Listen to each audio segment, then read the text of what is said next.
ప్రజల సమక్షంలో చెప్పిన ప్రతి హామీని కూటమి ప్రభుత్వం నెరవేరుస్తోందని గోపాలపురం ఎమ్మెల్యే మద్దిపాటి వెంకటరాజు అన్నారు.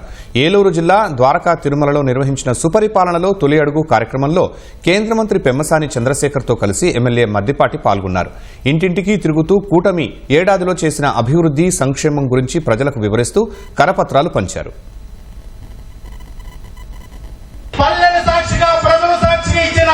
ప్రతి మాటకి కట్టుబడి ఉన్నామని, ఇదిగో ఎన్డీఏ కూటమి పాలన ఇలా ఉందని ఇంటింటికెళ్ళి ధైర్యంగా చెప్తున్నాం. ప్రజలతో కలిసి, ప్రజలతో మమేకమై, ప్రజలు కోరుకునే, ప్రజలు ఆకాంక్షించే పాలన, అది సుపరిపాలన అవ్వాలనే లక్ష్యంతో శ్రీ నారా చంద్రబాబు నాయుడు గారు ఇచ్చిన ఈ కార్యక్రమాన్ని ప్రజల్లో తీసుకెళ్తున్నాం. ఇది మనందరి బాధ్యత.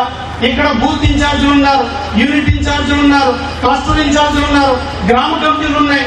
మీరందరూ కూడా కలిసి మనం ప్రజల్లోకి వెళ్ళి భవిష్యత్తులో వాళ్ళ అవసరాలు ఏం కోరుకుంటున్నారో కూడా అర్థం చేసుకుని మనకున్న వనరులను ఉపయోగించుకుని ఆ పరిపాలన అందించడం ముఖ్య ఉద్దేశం.